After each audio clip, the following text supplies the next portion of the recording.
नमस्कार। मैं राकेश गुणवंता मनकर आप सभी का मेरे इस चैनल पर स्वागत करता हूं। मित्रों, पिछले भाग में हमने देखा था कि वृद्धावस्था में किस प्रकार मनुष्य का शरीर कमजोर हो जाता है और उसको कितनी कष्टदायक मृत्यु प्राप्त हो सकती है। अब इस भाग में हम देखेंगे कि जिन दंपतियों को पुत्र रत्न प्राप्त नहीं होता या उनको जिनको संतान नहीं होती, वो संतान के लिए किस प्रकार लालायित होते हैं और अनजाने में ही वो कितने बड़े बड़े पाप कर बैठते हैं। तो आज का पॉडकास्ट हम अब प्रारंभ करते हैं। संत रामदास स्वामी द्वारा रचित श्री सार्थ दास बोध के सगुण परीक्षा भाग 11, इसके अंतर्गत आज हम संत रामदास स्वामी ने जो हमको कुछ उपदेश दिए हैं उनको मैं आपको बताने का प्रयास करूंगा। तो सबसे पहले संत रामदास स्वामी कहते हैं कि कुल देवता की कृपा होने पर ऐसे दंपत्ति जिनको की संतान उत्पत्ति हो नहीं रही थी, सारे प्रकार के वैद्यकीय उपाय कर लिए थे, फिर भी संतान उत्पत्ति हो नहीं रही थी। जब वो कुल देवता के लिए नवस बोलते हैं और उसको पूर्ण करने का वचन देते हैं, तब कुल देवता की कृपा होने के कारण अचानक एक दिन उनको पता चलता है कि उनके यहाँ नया मेहमान आने वाला है। उन दोनों माता पिता की अपने पुत्र के प्रति अत्यधिक प्रीति होती है। वो दोनों अपने पुत्र से बहुत ज़्यादा प्यार करते हैं। अपने उस पुत्र के बिना वो क्षण भर भी अलग नहीं रह सकते। उससे जरा सी भी दूरी वह सहन नहीं कर पाते। ऐसी स्थिति में यदि वो पुत्र कुछ बीमार हो जाए या उसके स्वास्थ्य में जरा सी भी गिरावट हो जाए तो वो दंपत्ति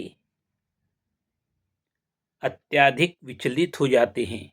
क्या करे क्या न करे उनको कुछ समझ में नहीं आता और वो बहुत ज़्यादा डर जाते हैं।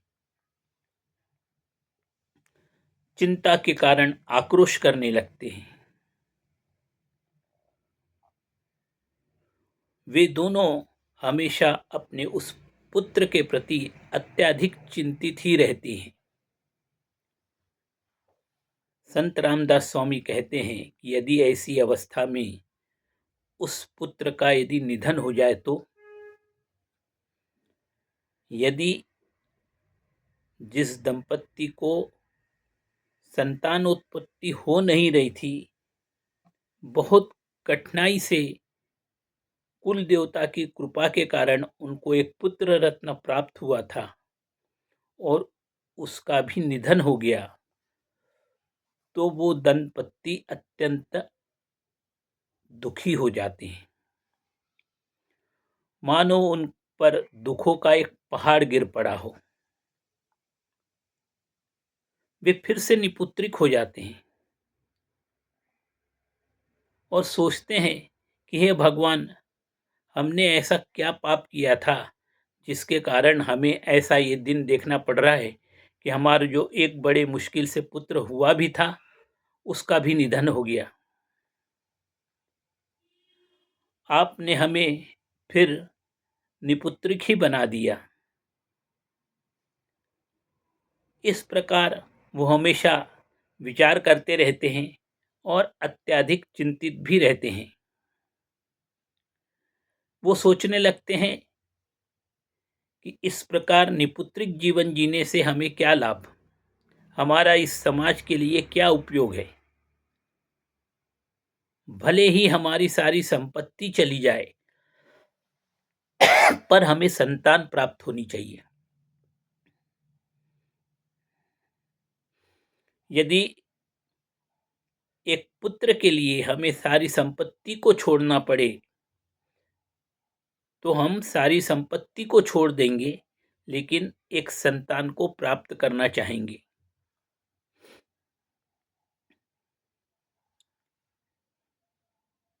हमें हर हाल में एक पुत्र रत्न प्राप्त होना चाहिए।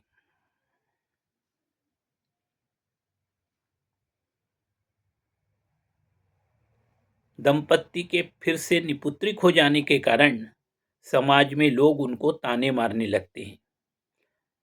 लोग उस पत्नी को यानी उस स्त्री को बांझ कहने लगते हैं।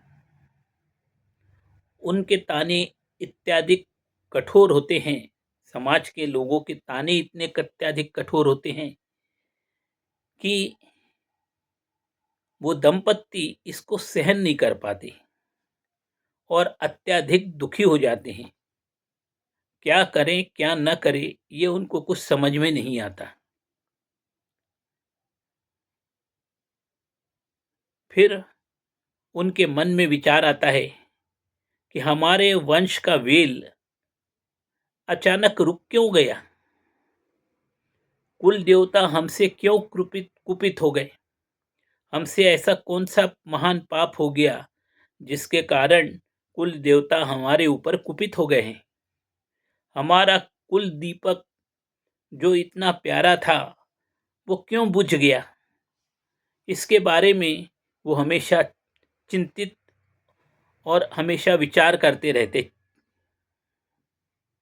संत रामदास स्वामी कहते हैं कि पति पत्नी कहते हैं कि यदि अब हमें पुनः पुत्र रत्न की प्राप्ति हो तो हम अलाव जलाकर उस पर चलते हुए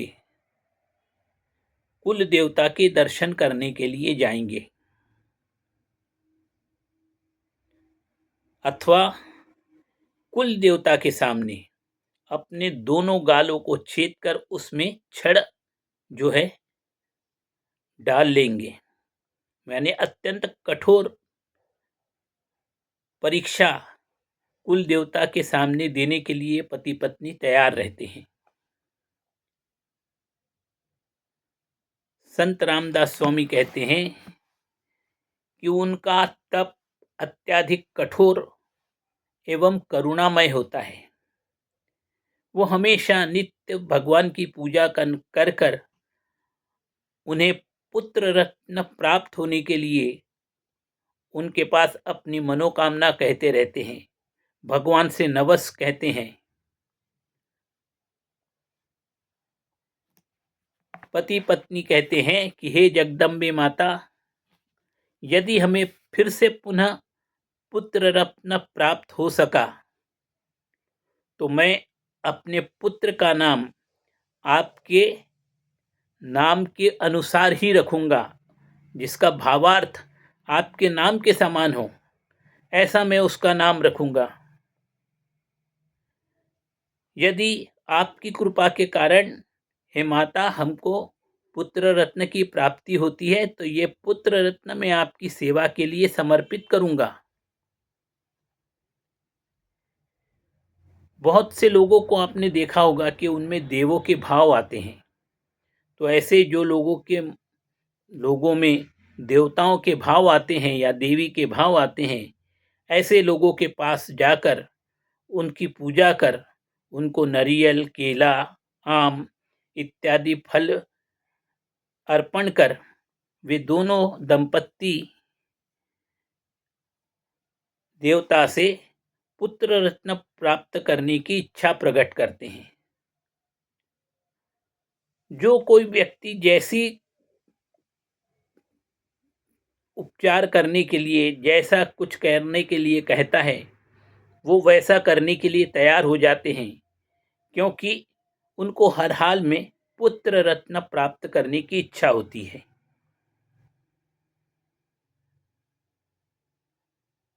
जादू टोना, व्रत, नवस सब कुछ करके हर हाल में दंपत्ति पुत्र रत्न प्राप्त करने के लिए प्रयासरत रहते हैं।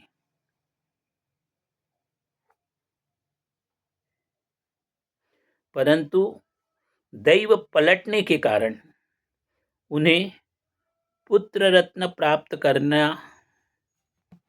प्राप्त करना कठिन ही नहीं, असंभव सा हो जाता है। इसलिए पुत्र प्राप्ति हेतु वे अनेक टोटके करते हैं, अनेक फलदार वृक्षों को काट डालते हैं। जैसे उनको बताया जाता है, उस प्रकार अमावस्या की रात को फलदार वृक्ष को जलाकर भस्म कर देते हैं और इस प्रकार बुरे कर्म करके अनजाने में ही अपने खाते में महापाप को जोड़ लेते हैं। संत रामदास स्वामी कहते हैं कि अनेक प्रकार के फल का दान करना, अनेक प्रकार के बहुत प्रकार से ब्राह्मणों को दान देकर पुत्र प्राप्ति के लिए ब्राह्मणों का, साधुओं का आशीर्वाद प्राप्त करना चाहिए, न कि फलदार वृक्षों को जलाकर भस्म करना चाहिए। जो भी अपने से वरिष्ठतम लोगों हैं, जो साधु संत हैं, ब्राह्मण हैं, ऐसे लोगों से आशीर्वाद प्राप्त करने से उनके आशीर्वाद फलीभूत होकर आपको पुत्र रत्न की प्राप्ति हो सकती है।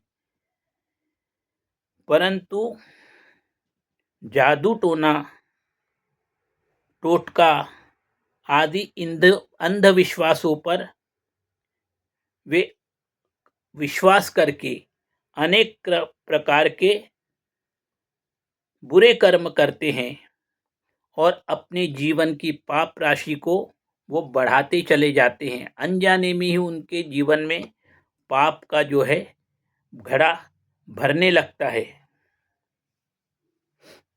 जैसे कि पहले भी बतला दिया था कि बहुत से लोग अमावस्या की रात्रि को फलदार वृक्षों को जलाकर भस्म कर देते हैं और कामना करते हैं कि हमें पुत्र रत्न प्राप्त होगा। ऐसा कर्म करने से केवल महापाप ही होता है। संत रामदास स्वामी कहते हैं कि इस प्रकार दंपतियों को इस प्रकार के महापाप करने से हमेशा बचना चाहिए। केवल भगवान की नित्य पूजा करके, भगवान से अपने दुख का अनुरोध करके वो अपने आप दुखों को दूर करने के लिए भगवान से प्रार्थना करें। एक दिन अवश्य भगवान आपकी प्रार्थना को सुनेंगे और आपका ये जो दुख है उसको दूर करने का वो कोई मार्ग आपको दिखाएंगे। परंतु अन्य किसी गलत काम को करके अपने जीवन में पाप राशि को नहीं बढ़ाना चाहिए।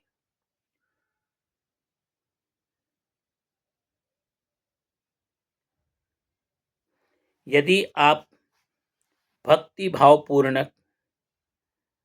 भगवान का पूजन करेंगे, व्रत करेंगे, नवस करेंगे, तो अवश्य एक दिन आपकी कुल देवता आपके ऊपर प्रसन्न हो जाएगी। और कुल देवता यदि आप पर प्रसन्न हुई तो निश्चित ही आपको संतान प्राप्ति का कोई मार्ग सुलभ हो जाएगा। संत रामदास स्वामी कहते हैं कि दंपतियों को केवल भगवान के ऊपर विश्वास रखना चाहिए, अंधविश्वासों के जाल में उन्हें नहीं अटकना चाहिए। अंधविश्वासों को छोड़कर केवल भगवान पर विश्वास रखकर दान धर्म कर जितना पुण्य आप अर्जित करोगे, उस पुण्य की फलश्रुति में आपको संतान प्राप्ति हो सकती है। तो कृपया आप गलत मार्ग पर जाने के बजाय केवल ईश्वर भक्ति में ही अपना विश्वास कायम रखें। ईश्वर भक्ति करें, भजन करें, पूजन करें, नवस करें, व्रत करें और इन व्रत वैकल्पों का और आपके भक्ति भावपूर्ण किए गए पूजन से कुल देवता निश्चय ही आपके ऊपर प्रसन्न होंगी और आपको संतान प्राप्ति का एक सुंदर अवसर प्रदान करेंगी। तो आज का ये पॉडकास्ट यहीं तक। आपको ये मेरा पॉडकास्ट कैसे लगा, अवश्य कमेंट बॉक्स में जाके अपने कमेंट्स लिखिए। ध्यान रखिए, मेरे इस चैनल को आपको अवश्य लाइक और सब्सक्राइब भी करना है। धन्यवाद। जय श्री राम। जय जय रघुवीर समर्थ।